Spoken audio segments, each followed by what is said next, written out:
Welcome to Slayerfest 98. The winner of Slayerfest 98 will receive a lifetime supply of little tiny buttons and stickers and a cash prize of $0 with your host, Ryan Houlihan, and special co-hosts, Ian, or me, Brett. Hi, this is Brett, also known as Barb Hardley. Brett White, aka Barb Hardley. Just messed that up completely. I'm Nic G. And I'm Ian Carlos Crawford, and today we are here to discuss the newest episode of Drag Race that had Sarah Michelle Gellar as a judge. God, it's episode 4 of season 16. Season 16. And excuse me, it is RuPaul's Drag Race, not to be confused with RuPaul's Drag Race UK versus the World, which starts in a couple of weeks, and then Drag Race Belgique season 2, which starts a little bit after that. And also Drag Race España All-Stars season 1. All right. So Show off. I know, I hate it. So wait, okay. So I'm going to tell everyone, and people kind of know this, but people kind of forget because, as Nic mentioned, I'm like a queer person existing. So it is like people assume that other queer folks watch Drag Race. I do not watch Drag Race. I am a fake gay person. I've had some of the queens on the podcast, but I don't really watch it. And I don't mean to sound condescendingly. It will sound condescendingly. I don't care what anyone else watches. Reality TV usually just isn't my thing because it usually raises my blood pressure. So I don't say it in like I'm too good for it. I'm saying like I'm too sensitive for it, where I'm like, why are they yelling? Why are they being mean? Why can't they just be nice? Like, you just have to remember that it's professional wrestling. Everyone here, if they get their feelings hurt, then they did not understand the game they were playing. But do not call a housewife an actress. As the Traitors has taught us. Wait, are they bad on Traitors? I would think they would be good on a show like that. No, they're doing great, but like people are like, well, they like the housewives, like it's performance, so obviously they'd be good at lying. And then they were all like, we are not acting on our show. We're not acting, we are improving, okay? We're not acting, we're actually legitimately just terrible. We're not acting, we're reacting. Ooh, is that like the Stanislav method? That's good. I like that. All method. So I'm like, and I know it's like, I watch a lot of stupid shit. So like sometimes the like ADR editing will be like a lot. Like I'll be like, this is like, I notice it. And then I get hung up on stupid shit like that. And like the cuts and whatever. And I'll be like, well, that person didn't finish her sentence. Why did we cut? But I know that's like the nature of. Honestly, this is how a lot of Drag Race fans watch the show. Oh, really? It's just this is how housewives people watch the shows too. You watch it like a producer at this point. Yeah. All right, fair enough. But so I was pretty excited. We only have half of them left, but I have stickers up on Etsy of Sarah Michelle Gellar in her judging outfit. One holding a fan, one holding her scythe, one holding a stake. I've sold half of the stock that I ordered. It comes in on Tuesday. So if you want to buy those, check those out. They're done by Terry Blass, who we love and does most of the art for our stuff. But yeah, I guess what was going to be my first question? I already had a question of what you just said, Ryan, and I can't. And then I was just like listing off a dozen Drag Race seasons that are premiering in the next 6 weeks. Yes, and that was distracting. How is that sustainable? Like, how? Like, I feel like no show has that many seasons at once. Oh no! See, the crazy thing is that every single reality show has this many. Like there are like 40 top chefs across the world. Same with Project Runway and Top Model. The difference is that none of those shows are all made by a production company that has created their own streaming service that makes those shows easily accessible in the US. Like if I was a Top Chef super fan and wanted to watch every season, I couldn't. I have no idea where Top Chef Australia is airing, but if I want to brush up on my Spanish, I could watch Drag Race Mexico and Drag Race Spain. My husband could watch Drag Race France. Like, yeah, just a lot. So that's the difference. It is not sustainable. Ian, you ask how it's sustainable, but here we are on a reaction like mini episode talking about Drag Race. We are making it sustainable. Listen, they've cornered the market on something that people can feel good about, right? Because they're promoting queer artists, but they've also cornered the market on a certain kind of queer art and a queer art form. Dragula, one season a year or whatever being the exception. They've cornered the market from a corporate level on a certain art form that is practiced and originated by a minority class, and that minority class does not have the capital to go out and make their own competitor stuff. Even the people who become stars from the show do not have the money to create their own streaming services. I mean, the Mom Network is great and everything, but it's not going to compare with VH1 MTV money. And so they're able to take that model around the world. And even when local places make their own version of Drag Race, they just can't compete with the brand level, the global tours. And so they have this stranglehold pretty much. And everyone watches it because we are wanting to engage with our community and our art form. And certainly around the world, it's cool to see queer people from different walks of life like tell us about their stories. It's amazing. It's an amazing thing that gets to exist, but it is a corporate product. And that means it will eventually, the bubble will burst because they will not rest until there are so many cons that they can't sell any more tickets, right? So eventually I feel like the Drag Race beef is going to hit a wall. And I definitely think it's not like perfect for the queer community. And I definitely want to get that out there as much as I'm a super fan. But yeah, it exists as just like this platform, right? Like, I don't even think it's like a competition. But that's cool and fine. And what's cool with Drag Race in particular is, like Brett said, with the global versions, like Versus the World or Global All Stars, or any of the times when someone has crossed over from an international version onto the American show, it's really, really, really fun. And it's like, it's like worlds clashing together. It's like when Real Housewives are on Watch What Happens Live together. Well, it's like seeing when like DC and Marvel superheroes meet. Seeing like Mo Hart interact with Bag of Chips is like, this is what I've always wanted. And you know, if the rumors are true, and if the rumored Global All-Stars cast is true, I cannot wait to see Alyssa Edwards represent America against all of these. She is going to be swerping and chirping and clicking and clacking all around that world. Oh, can't wait. But RuPaul and Michelle Visage don't do all of the other ones, right? They do some. UK. Okay. They do UK and Australia. And I think they only do Australia because RuPaul's husband is Australian. And like, I think it's just like an easy vacation because their level of commitment to Australia is non-existent. And it shows. Ru is like, where am I again? Who are these people? Michelle does Canada once a year, and Ru does little video messages to be like, I'll acknowledge that you're on the same continent, but I'm not showing up in person, and I don't know who Priyanka is. But I will say the best version of RuPaul's Drag Race, sorry everyone, is Drag Race España. And España is getting its own All-Stars because it's so good it doesn't need to cross over anywhere else. I just saw that. I love that. You know, it's funny because I do feel like drag is like I always feel fake when I talk, but like, I feel like drag is very prominent in Hispanic communities.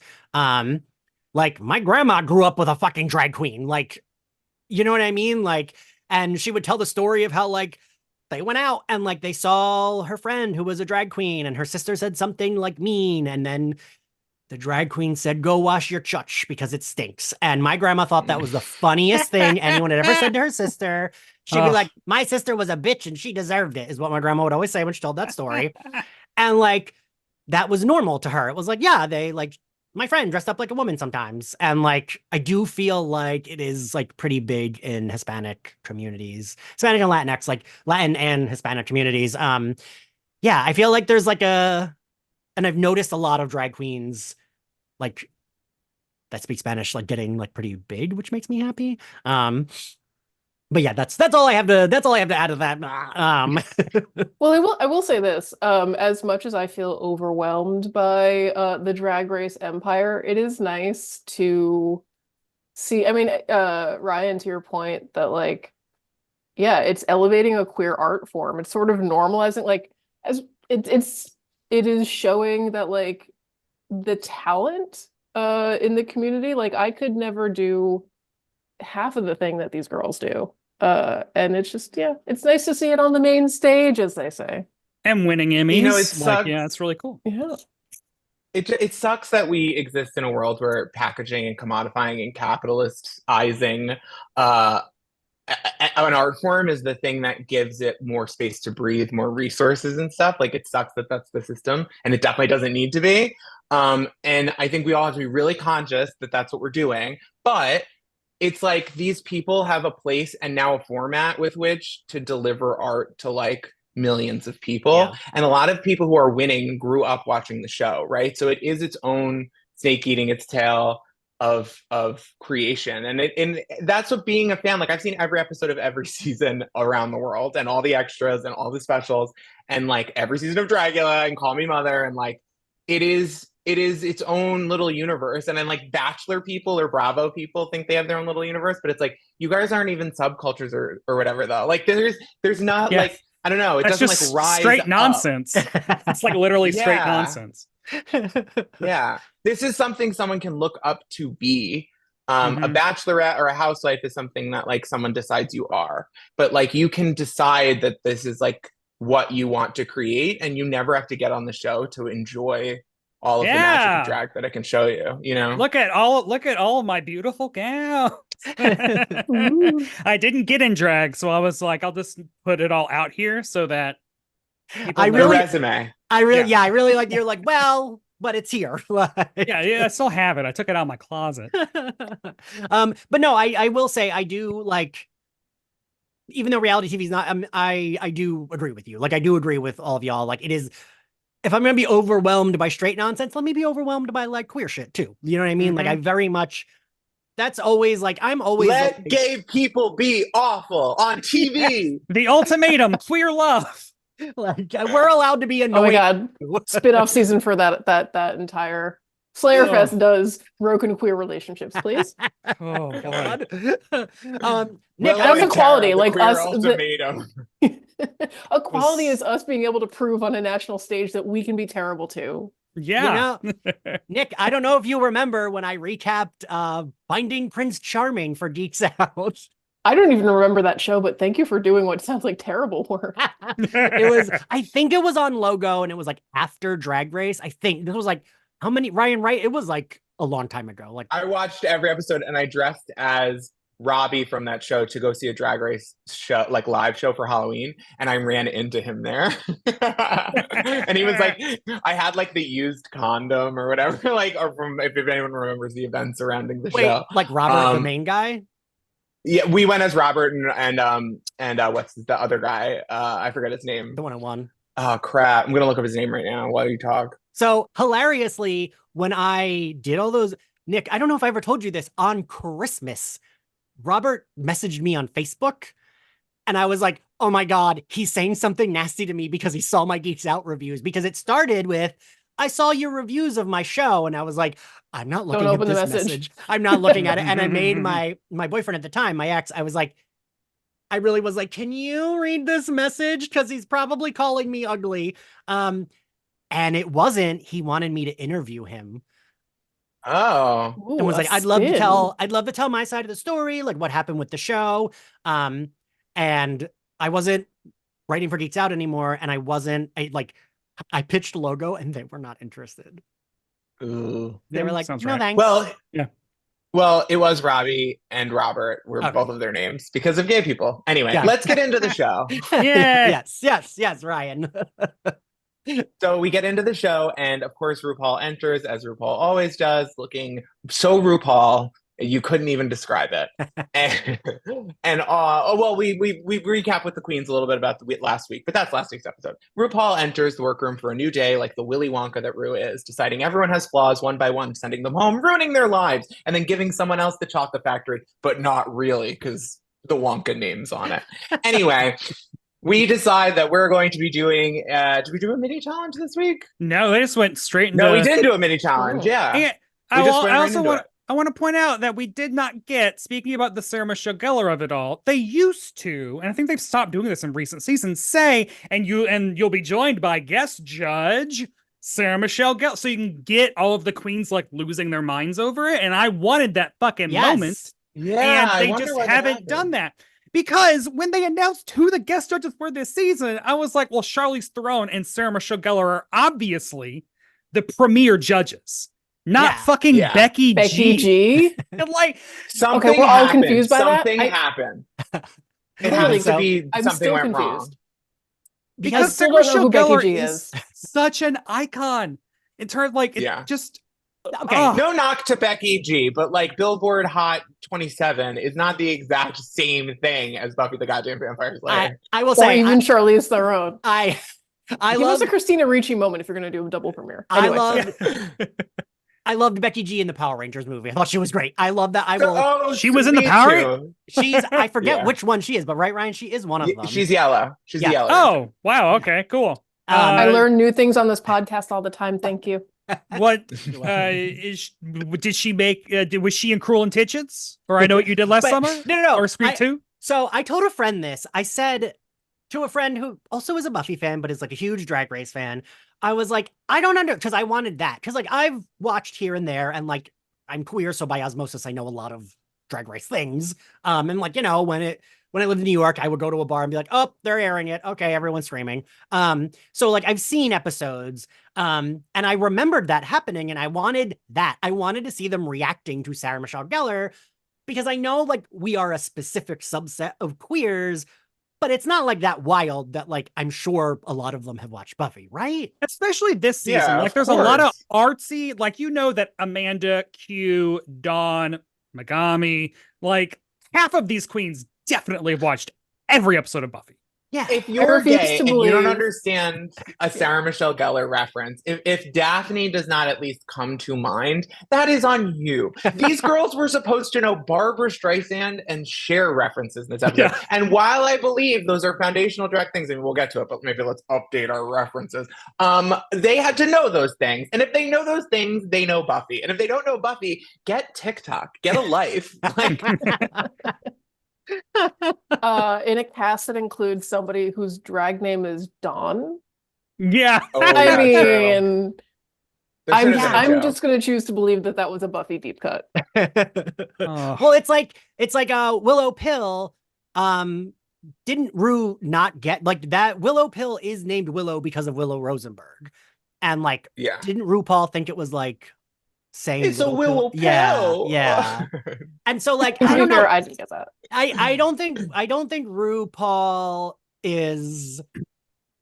I know you're gonna disagree with me. A Buffy fan? I don't think RuPaul is like. I think RuPaul is very good at like gay pop culture things, but not the nerdy aspect of it.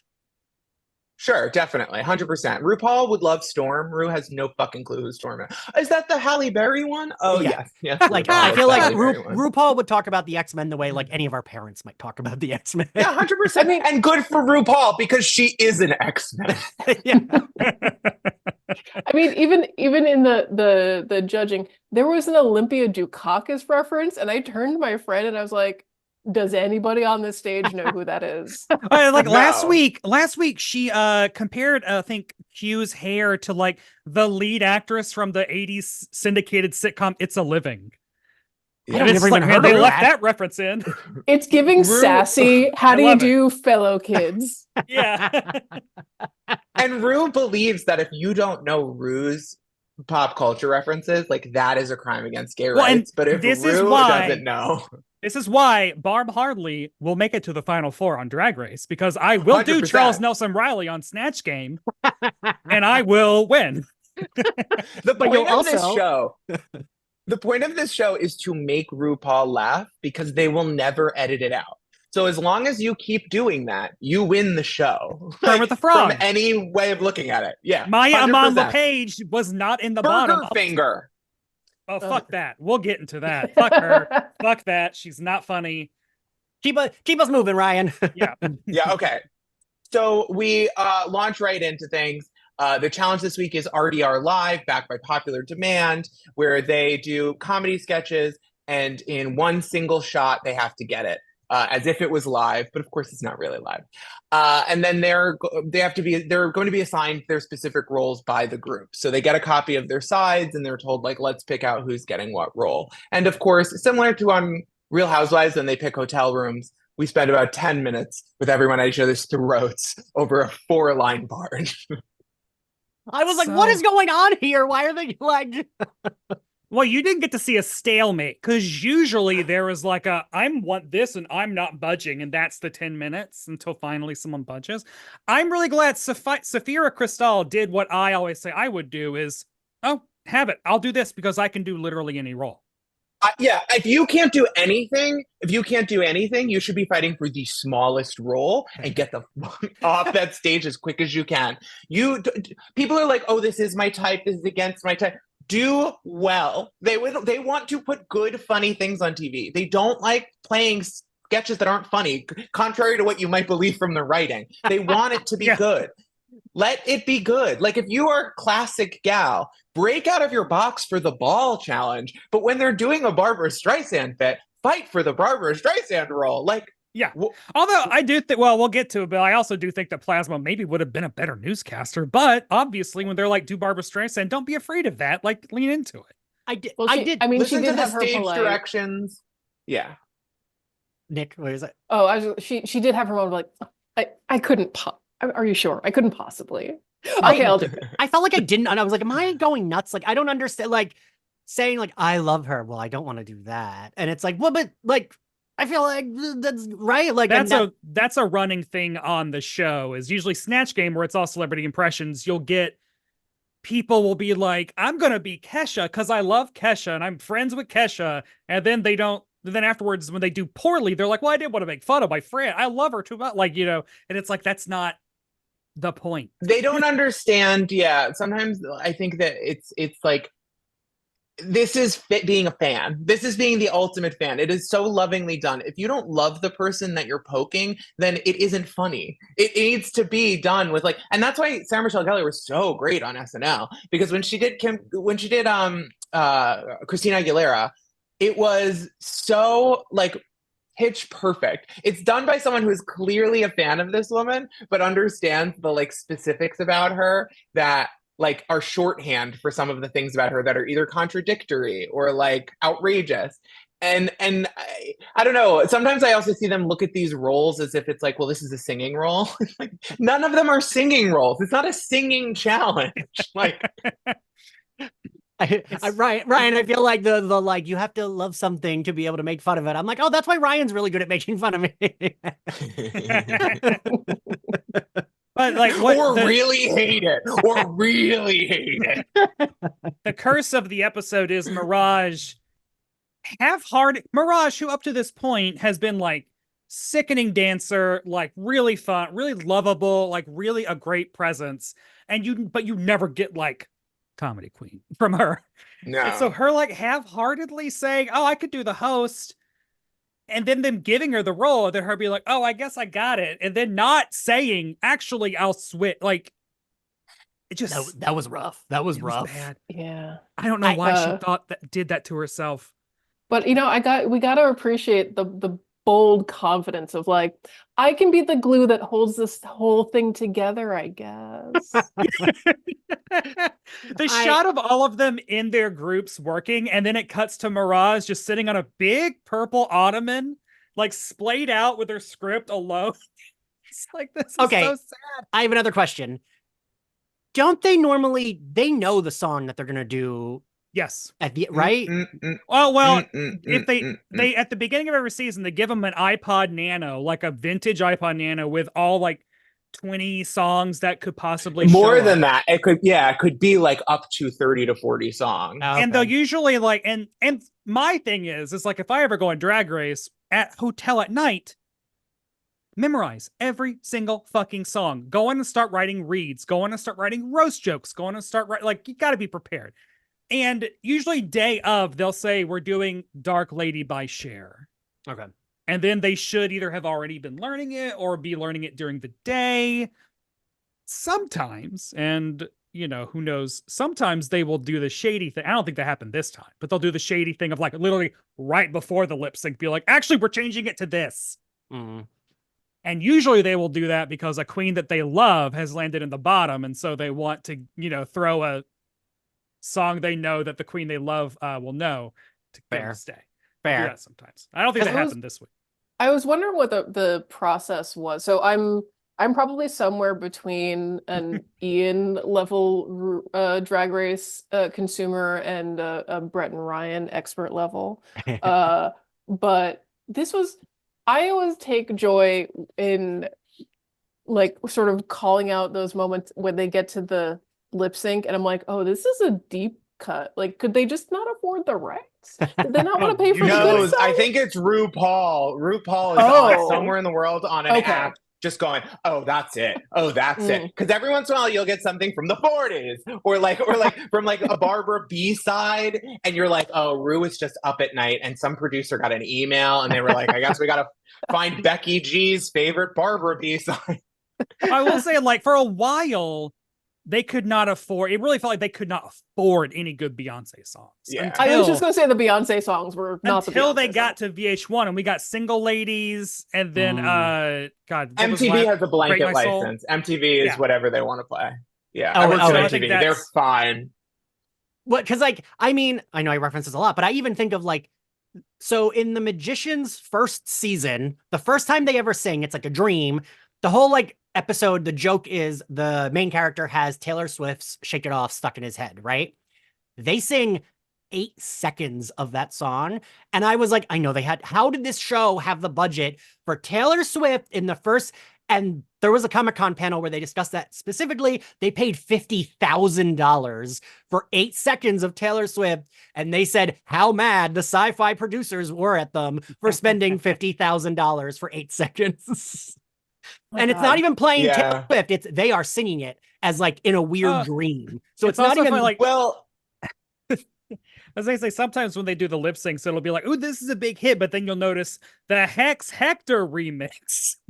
It's like, oh, okay, they can afford a weird remix of it. because like that feels like well, the most expensive thing for Drag Race, like the songs, right? Like even if it's like not like I assume no, shares no, still no, no, costs, no, right? No, nope. RuPaul is by far the most expensive thing. It's a Fair. special effect. Yeah. Yeah, we're not. Yeah, but or if a particularly rich contestant does All Stars, every once in a while you'll see something and you're like, that's $40,000. Yeah. Okay, so speaking of cheap ways to get something good done, we head over to the green screen soundstage for the challenge where we're doing RDR Live, which is a remix of SNL. There's like a cold open with newscasters, but then they're also Weekend Update people, and they're flashing to different mini sketches. And then also RuPaul has a musical number in the middle. Loved. And I was like, oh, that's why this comes back every year. Loved. They found an excuse Although- to plug merch.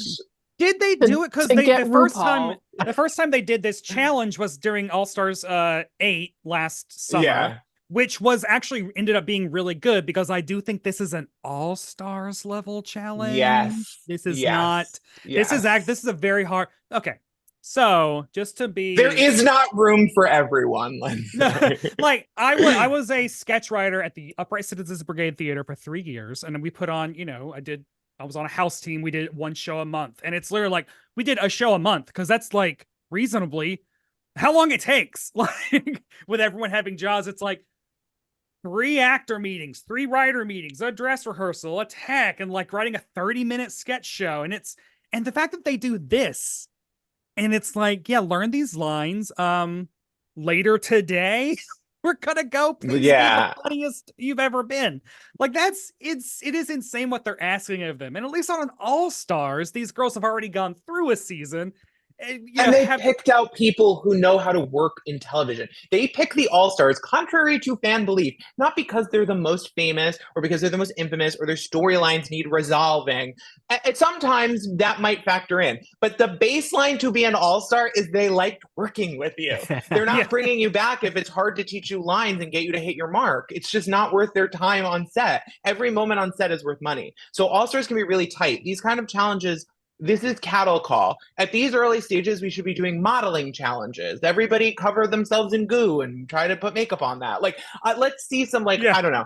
It's weird. And also, Sarah Michelle Gellar is a weird person for a sketch comedy challenge. This whole episode is kind of all over the place. Then we're doing Cher. That's what I thought too. I was like, wait, but why Sarah Michelle? Like, I love her and she's great. She has great comedic timing. She's a great actor, but it feels like, oh, bring a comedian on for the, right? Like, but I mean, you got to appreciate the flex where she's like, well, I have hosted twice and been on 3 times. 3 times. I didn't get the 5-time jacket. And I'm like, okay, bitch. Sarah, you've hosted SNL how many times?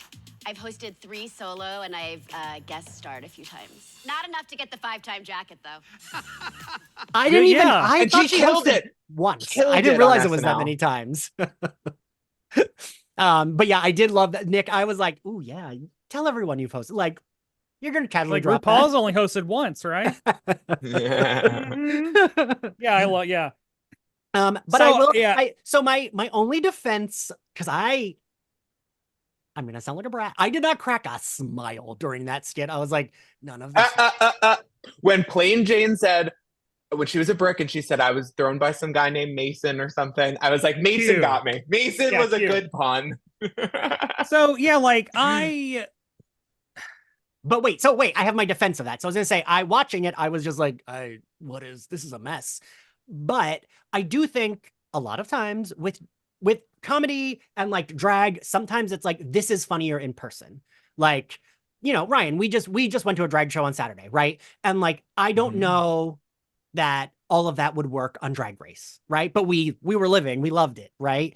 And I think there is a difference between like watching something right in front of you and like watching it on TV, right? yeah, like I think a tough angle of this, and often under discussed by reality TV fans, is for comedy to work, someone can't be cringe and flailing and dying on stage. And this is so many people that we have not tightened the group up to where everyone can work and build off each other and sort of send the energy back and forth. And Snatch Game is between you and Rue. You're batting back and forth with one person. This is 16 people. So if one of them isn't tight, if one of them isn't funny, if one of them doesn't have a clear thing, if one of them is cringe, it undoes what everyone else is doing until you are so removed. And so the Weekend Update thing could work because the three of them were removed and in a separate thing and all knew how to do their job. But it's tough when they do these comedy things. Sometimes they split them into different movies, so at least one of them is good. Yeah. This is like a laugh-in where half the cast doesn't know how to deliver a joke. For the opening, On which camera, was a parody, I mean. yeah. For the opening, which was a parody of Anderson Cooper and Andy, God, bravo, Cohen. Andy Cohen. They're to me unwatchable CNN New Year's Eve countdown. I can't stand them. But like it was a parody of that. I thought you meant they're unwatchable in general, because I was going to agree with that. Oh no, but, Andy okay, fine. Cohen Also is New Year's one Eve. of Andy Cohen is one of the most unwatchable people on the planet. But so coming from a sketch background, like the cold open should have been the two anchors just throwing to Maya Amon LePage. And if you were on a sketch team or if you were queens actually running this and rehearsing, you would see that, oh my God, Maya actually is doing well at this. We didn't expect that. We don't need the Lindsey Graham part. Let's just go back to Maya and like that's the game of the sketch. Is you guys are throwing to hurricane coverage, but this news reporter is having her life. Like a hurricane's coming, but she's drinking. She's found a hot refugee that she's going to hook up with. Like that is what the sketch would have become because you are rehearsing, you're finding but like in terms of fill in the blank, like Geneva Carr needs something to do. And for some reason, none of her sisters are going to tell her who Lindsey Graham is.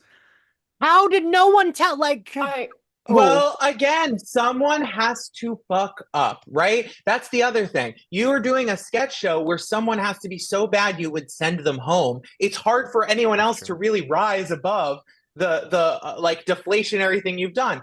And it does seem like, if you're a producer behind the stage and you're in her ear and you're like, don't admit you don't know, that's vulnerability. I'll tell you, like, he's the Southern senator. That's all you need. He's a little effeminate, whatever. You've got it. And then you go around to the other girls and say, don't tell her because it'll only make her win. You know what I mean? Like you do the unreal, if you've ever seen the show Unreal thing. And it's hard to watch in these scenes because they set some people up for failure and some people up for success.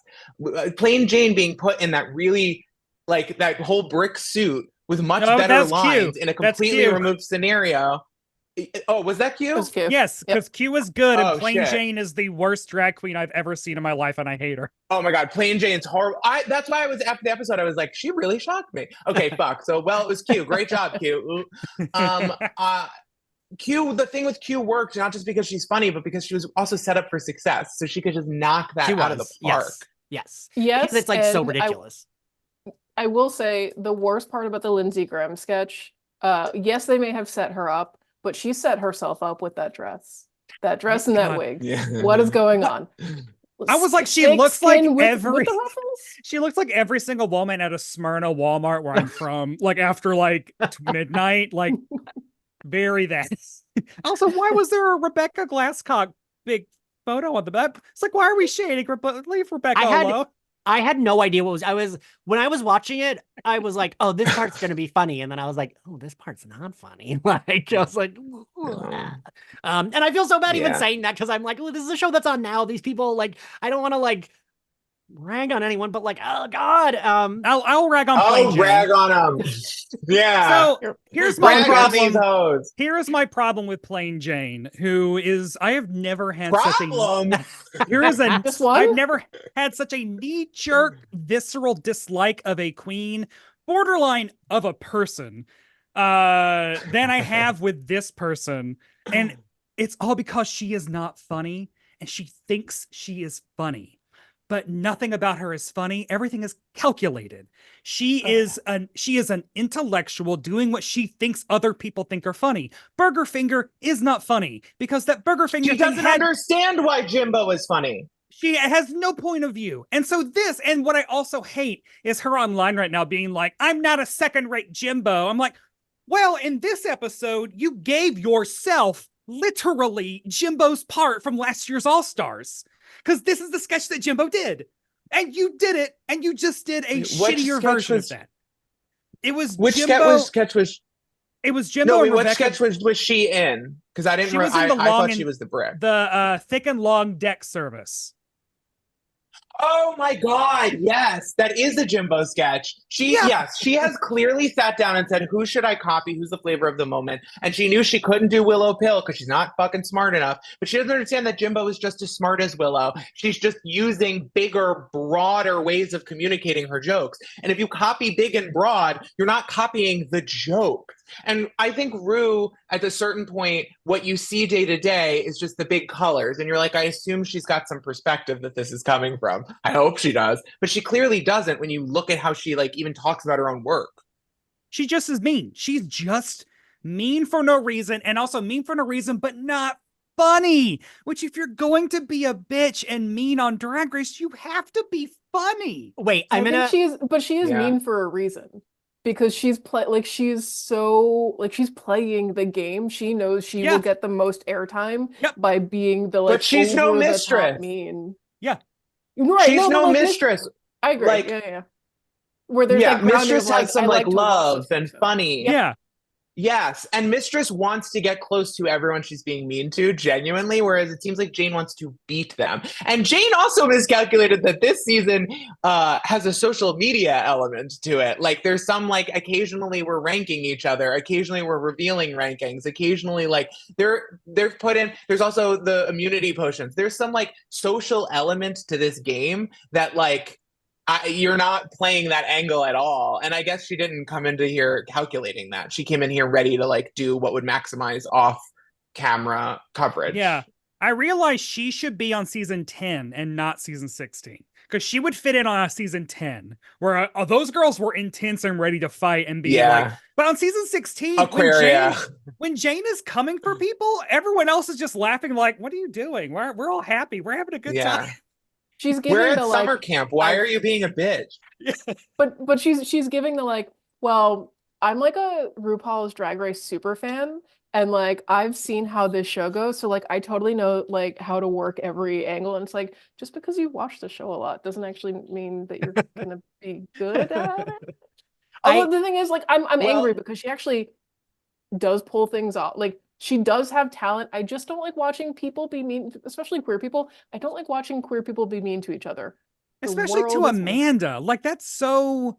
Like, if you're going to be, like, a bitch for no reason, pick, like, maybe the top dog. Be mean to Saphira. Like, picking on Amanda is just mean. Also, it didn't work. Why are we going back to a well that didn't work? You don't have to prove to us you can make being mean to her work. We're good. It didn't work. So we're good.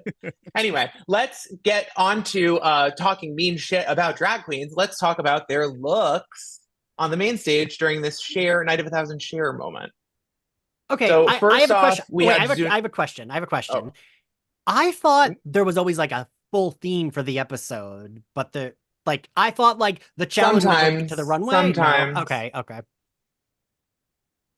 Yeah, Brett, you might have a good example of when it does and when it doesn't. Yeah, I mean, well, this is just a very hodgepodge. This is like, we'll draw names like Sarah Michelle Gellar, SNL, Cher. Yeah.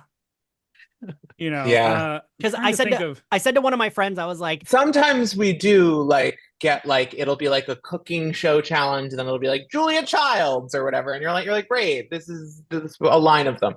But this one just seemed like they had bits left over from episodes they planned, and they were like, it'll be iconic.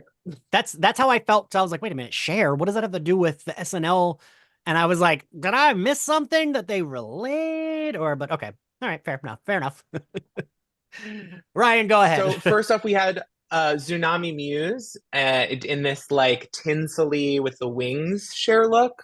I like it. What did we think? I thought it was a beautiful is shown up later. Like there are some better looks than it, but it is a very nice showing from Tsunami Muse. Yeah, I like that. Yeah, I liked it. To make it, what Buffy look do you think Tsunami Muse would have rocked best? Is that too in depth of a tie-in? Because it could have been Night of 1,000 Buffys, let's be honest. Okay, that's what I was gonna say. I said that to my friend. I was like, I can't believe they didn't make any Buffy. And he was like, Ian, it's Drag Race. They're not gonna do that with Buffy. And I was like, but they had Sarah Michelle Gellar on. Like, that's like, we all talk about her outfits on Buffy. Like, that's like a big talking point with the show with queer folks. Like, or we could have just got Sarah Michelle Gellar. I mean, she's had lots of iconic movies and looks, and like it would have been perfect. You could have done The Grudge, you could have done Cruel Intentions, you could have done Scooby Doo, Buffy. Like, there's a lot of looks. Yeah. Anyway, next up we had Morphine doing the Oscars Cher in all black Mackie with the scarf around her. We'll show it in the video, I'm assuming. I like it. It's cute. Yeah. How did we feel? Good. Yeah, I mean, I don't understand why Morphine doesn't cinch. And I don't know if that's just me being old school.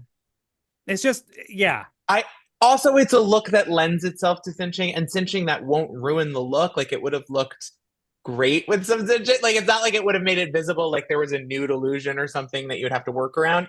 It's like it's shadowed. So why wouldn't you just do it? But again, I don't want to be like body, like you have to be thin in order to look good. It's just that's what the actual look lends itself to recreating it. I mean, she got the BBL, so I don't know why if you cinch, that's just accentuating. BBL.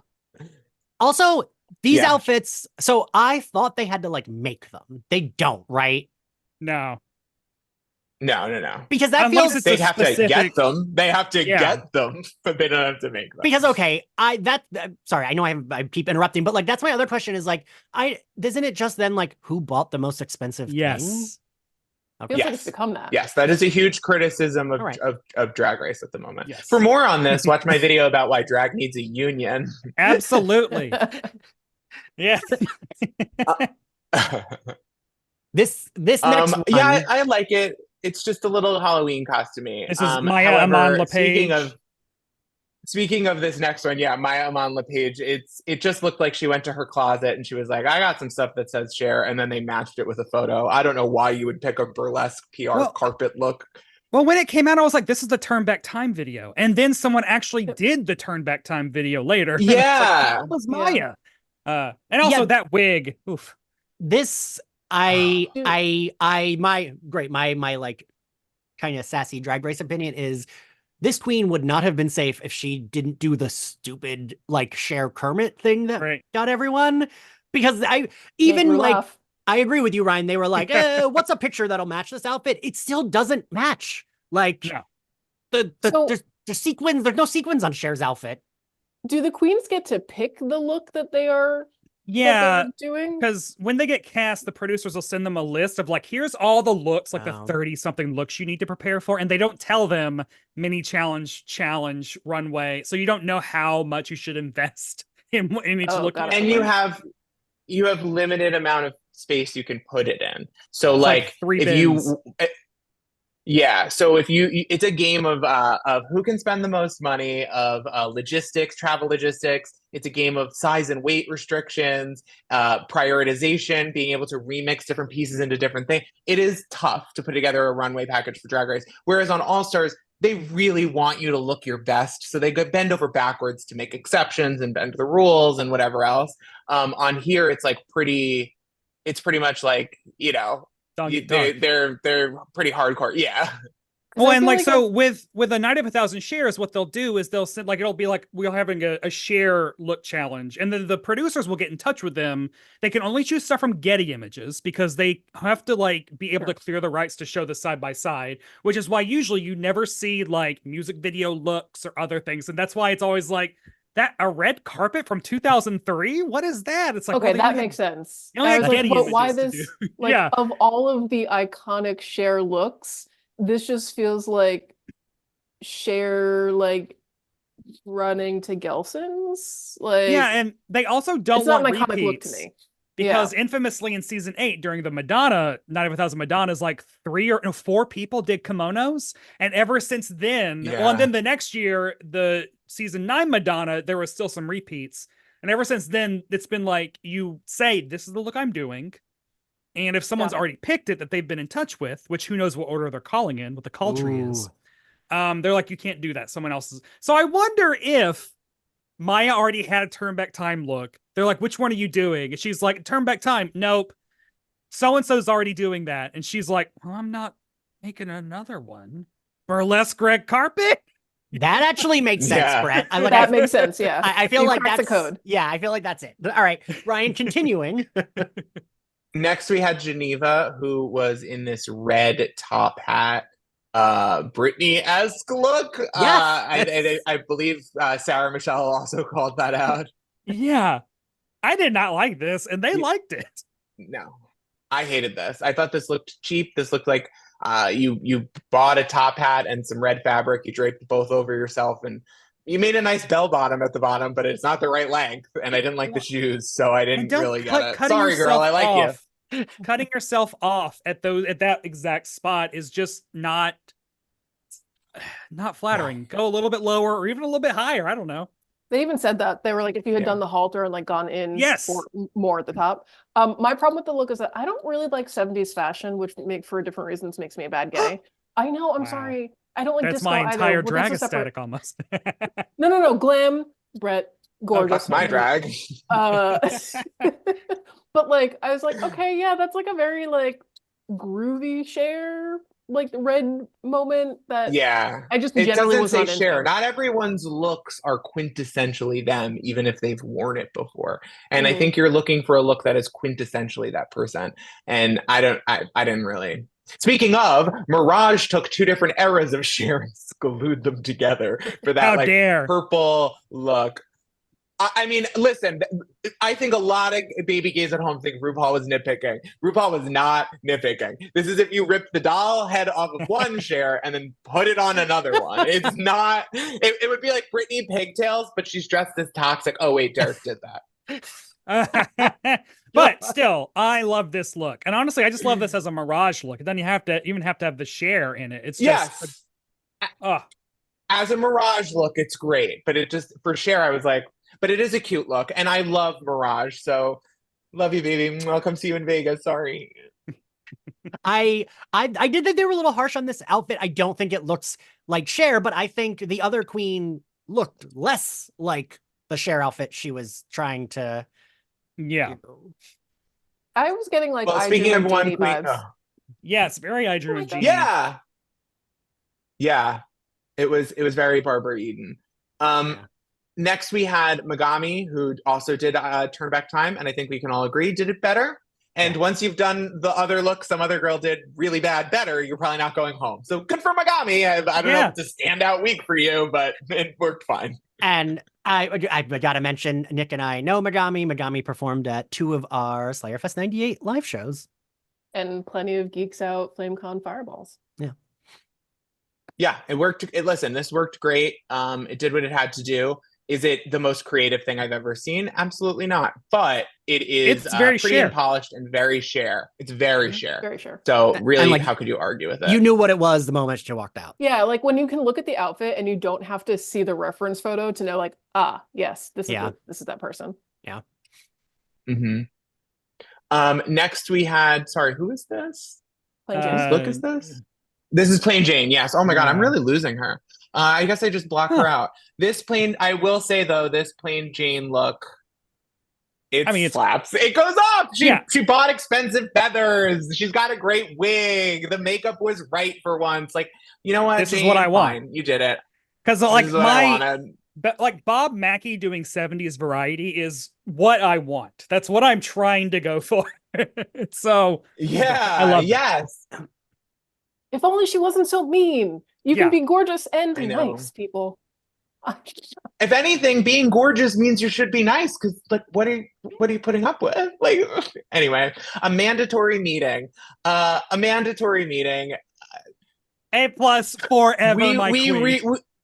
We really pulled it together, didn't we, bitch? We under that wire, we said we could serve a look. I'm so glad we picked the doll. Looks great on her. The makeup finally, the wig covers what doesn't work with her makeup, so it finally kind of coalesced. I like She's developed she's developed an eyeshadow shape out of nowhere, like almost a signature eye that I don't think she had in episode 1. But after Saphira was like, please do your makeup 4 times in the hotel room before you come back this worker. She did it. And that scarf, not the scarf, what is it? The boa shawl loofah? was absolutely beautiful. And it must have been some material that's strategically crunched down for packing because they only get so many bins. And expanded so beautifully. It's lovely. The fabric is beautifully painted. It looks like a night sky in motion. It's great work. Great work. Toot the moon. Next we had up Dawn, who did this. Oh. Now I usually love ugly chic. Willow Pill love is my this. look.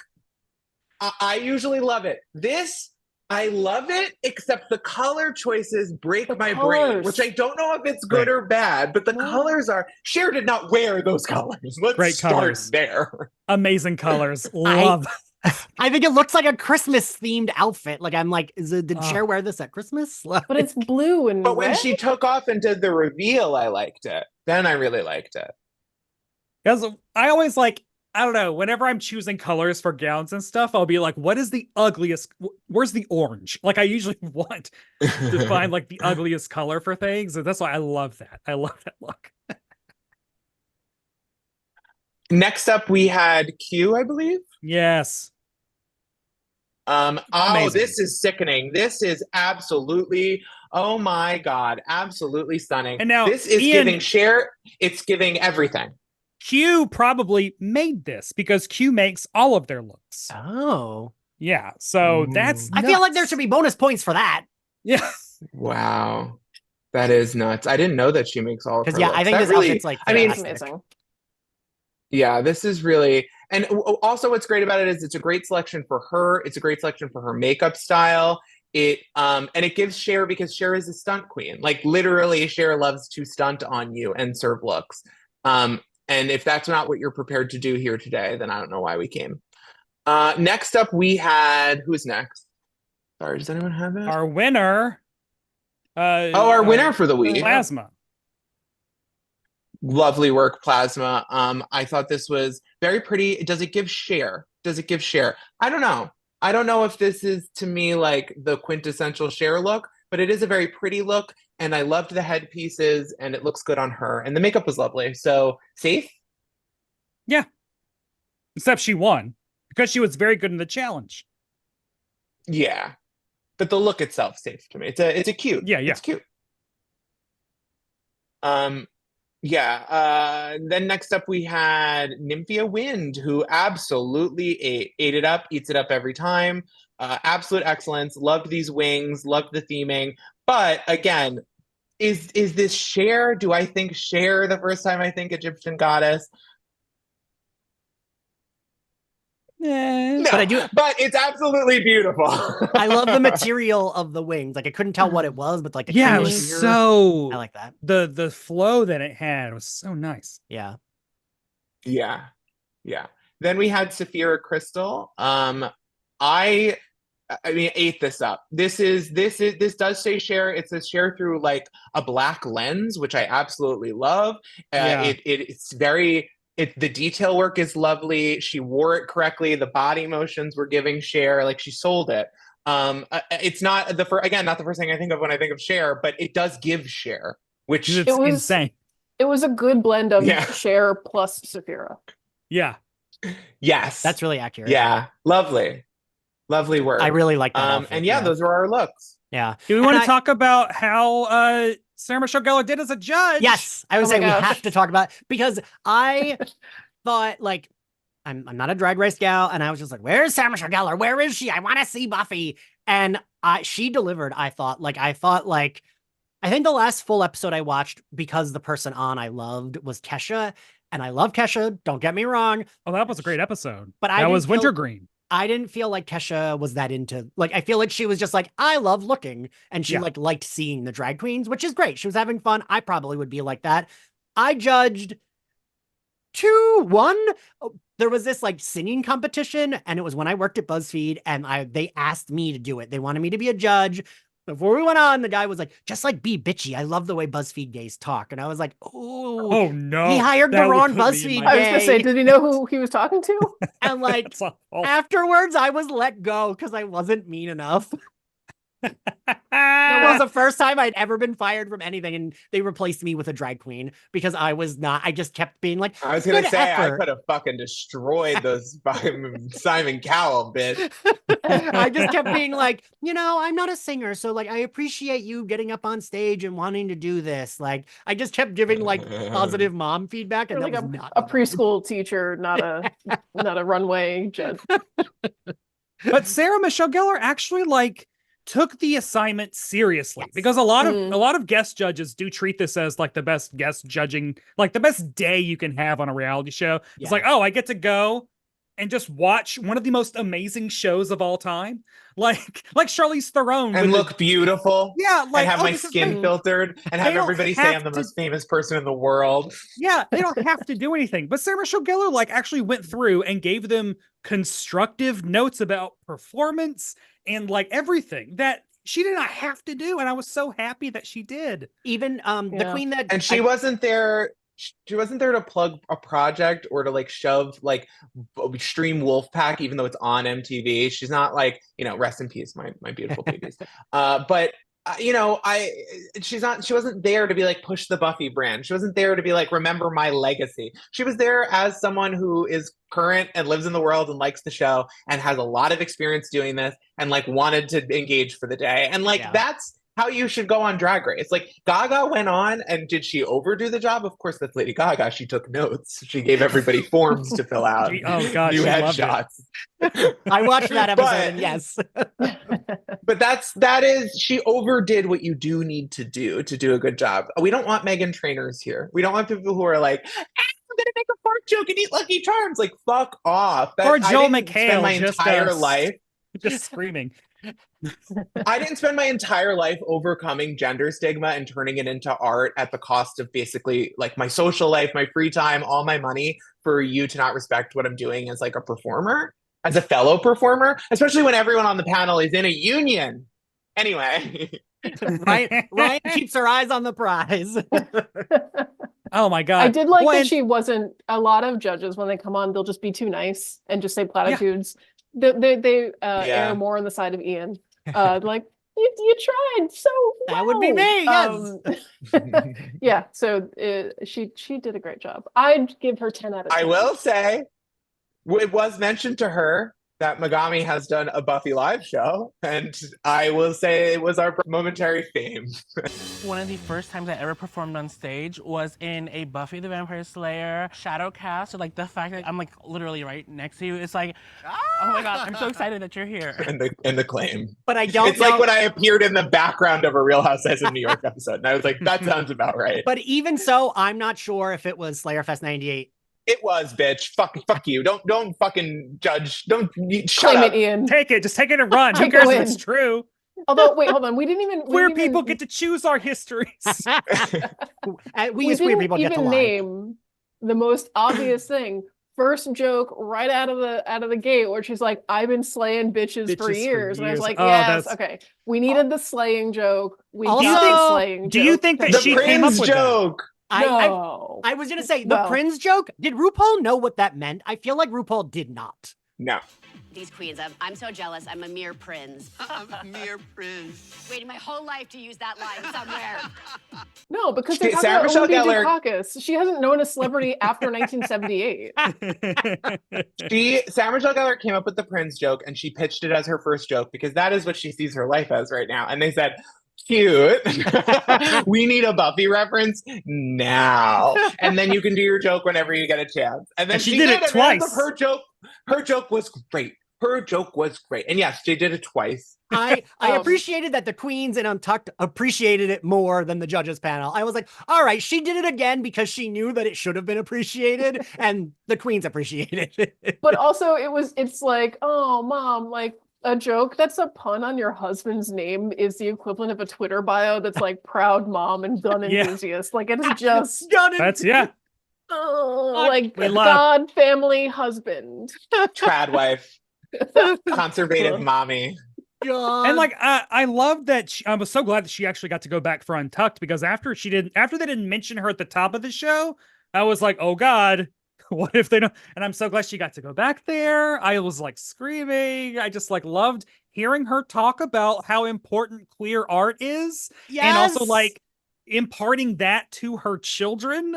Me and my ex were texting last night because he's like a big Drag Race gal. And like, I was like, John, I am tearing up at this because early 20s me, because I'm not that young, would have been crying and dying. The fact to get to see Buffy Summers on a panel with drag queens and talking to them about how important this art is, like, that means a lot to me at 41. But like, man, like, I'm so glad she had this like renaissance. Even if Wolfpack's all she does, she got to do a press tour where she talked about queer people. She got to do this where she talked about how important drag is. And like, I'm gonna fucking cry because like that means so much to me to be able to get to see like my forever icon talking and like being a good ally and not like patting herself on the back about it. Like, yeah, right? that's the great thing with her is that she's not on a press tour about queer people. She's not like appearing in an ad with a bunch of queer people to then go around and be like, I'm here to promote my ad where I hung out with a drag queen and they made a slay joke. Like, you know, she and like, yeah, guest starring on a TV show, she's not like dying on for gay rights, but she's there showing up and doing the right thing. And like, it's exceedingly rare to see people not turn it into like an hour about themselves or like an hour where they're like, tell me about what wigs are. You know what I mean? Yeah. Like bullshit. Yeah. It feels like a real full circle. It feels like a real full circle moment, especially because it's not just that she is taking joy and pleasure in the queer art that's being paraded in front of her, but like to me, her career as Buffy, like satire and metaphor, like everything that Buffy is to me is a queer art form because that's how we have had to tell our stories. So even though, you know, Willow is the queer character, like it is a queer form of storytelling, and like queer fandom has like been such a part of like supporting that. So to see her come and like honor purely like queer art feels like her recognizing like, thanks fans. Like, yes. And like it's also like it's also so rare that Drag Race aligns with my own personal interests or whatever, because like a lot of modern there's just like a lot of like, you know, housewives, pop stars that were on Disney or networks or TikTok or whatever. It's just like Drag Race and me rarely overlap. Like it's only with like Ben de la Creme or Jinx the Monsuiter on that I feel seen. And so having the show, you know, acknowledge Sarah Michelle Gellar deserves to be here. And then to have the queens be like, you know, the handful of queens in the Untucked be like, oh my God. It's just like, yes. Yeah. No, I agree. This is it. And also, I got to mention, when Mirage was eliminated, I was tearing up because she cried so much. And I just like, that would be me. I would be the one crying on stage once I'm eliminated. And I don't know if you all noticed, they cut to Sarah Michelle Gellar and her eyes were red. Like she was tearing up. And I was like, oh, yeah. Oh, yeah. She seems like she understands too that like the kind of like what is on the line when you want to Yeah. make this kind of thing happen. She didn't come up like, yeah, she was a child actress, but in the sense that like thousands of people are like, she understands like turning some opportunity into something else. And like, you know, it's tough too because Mirage really, this just isn't her skill set. She was in a bad role. She seems like a really nice person who had a lot to offer. She did great moves but didn't know the words. Like tough. But maybe an All-Stars queen. We'll see how it goes. Definitely could be in Drag Race Live, which is in Vegas, and she has some family members that do. So this could be lovely. But I will say Take it to two Jumbo's things. Clown Room in LA. Come on, my favorite strip club, y'all. Give it those heel clacks. Well, I will say a great note to end on is when she was talking about her favorite look for the week, and then she said mine, like, look at these diamonds. It really gave when they said, like, which Marvel superhero would you want to play in an ideal Joss Whedon will give you the job world? And she was like, I already got his best superhero. I was Buffy. Because I Mother do think energy. she looked fantastic. Like, oh God, yeah, perfect. Iconic. The black, I love a black number, and it like fit her so well, and that little like necklace that she had on. The bob, like, you know, the gone bob. Is that? Yeah. I mean, as that TikTok said, serving more body than Joyce Summers. Nick sent me a very rude TikTok. Where is the body? Joyce is the body. Fuck. But I loved, even though I would have loved them to do like some acknowledgement of Buffy, I loved seeing Sarah Michelle Gellar take it seriously and be like, because I do understand like the Kesha of it all when you're just like, this is fun, cool, like I want to be nice to everybody. And Sarah Michelle Gellar wasn't mean either. She just had like good critiques. That, like looking them in the eye and saying, you know, this is what you can do to like if be you cut more it successful here, next time. Like that's so respectful. Yeah, I forget which queen it was, but who wore the all red. Like Sarah Michelle Gellar said, Geneva. like I think it was Geneva. Okay, yeah. She said like if you would cut it for the sleeves, it would have like pointed more up. And like, I don't know, I wouldn't have fucking thought about that, but Sarah Michelle Gellar did. Like Similarly to Sarah Jessica Parker, she had the world's greatest training course in how to make clothes look good on you. That is very fucking true, Ryan, because like I feel like three named girls named Sarah. Two skinny three named girls named Sarah with blonde hair and unlimited clothing budgets for half a decade. They know how to fucking dress. Yeah. Ask Ally McBeal. That is very fucking true. I was gonna say, if one queen had to wear the becoming coat, a mandatory meeting gets my vote. Yeah, I think a mandatory meeting could rock that iridescent cyan and I want to see Saphira lavender. Crystal as the first. God, now I'm like, man, like 100 whatever Sarah Michelle Gellar looks like, oh, that coat, and then the Helen Shivers dress with like it being like, those queens would have fucking killed that was shit. the brown tank top with like the rhinestone bowl and like the tan leather pants. Remember that one? Yeah, that's from so many leather pants. And she is the baby bangs. Oh, I just like there would have been Buffy, and I feel like someone would have been able to kill a like CC Cooper look where it's like pink, but they got blood, and maybe there's a ghost face like mask on the shoulder or something. Like, yeah. There's a lot to work with. All my children like take it all the way back. With the Burger King, every look with a little bit of a little necklace, a little bit of coconut. Oh hell yeah! Rue would have loved that. Rue would have said, "I got mine right here." Well, listen, it was lovely, and there's a lot of precedent for people coming back to do repeat episodes. Miley Cyrus was in the audience of an episode, then appeared on an episode, then got an episode to really honor herself. Ariana Grande's been on a few times. We could always do more Buffy. This was really successful. All stars. The audience reaction was huge. All stars. So, you know, one day when we do RuPaul's Golden Drag Race, and I'm on it at 60, we're going to do a Buffy episode. Well, we're both on it at 60. Wait, hold on. If you're yes, 60, please. how old is RuPaul going to be? Ageless. Oh. If you replace every part of the ship of Theseus, it's still the ship of Theseus. It's Drag Race. The Pepsi cryo chamber is like parked at RuPaul's house next to the fracking. Anastasia Beverly Hills potion of elixir of life or whatever. Just becomes death.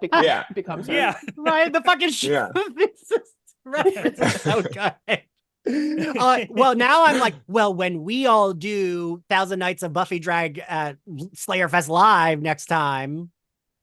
That's an idea. Right? Shut the fuck up. And with that, subscribe to the Patreon. Have a good night, ladies and gentlemen. Bye, everybody. Mwah. These are your final four.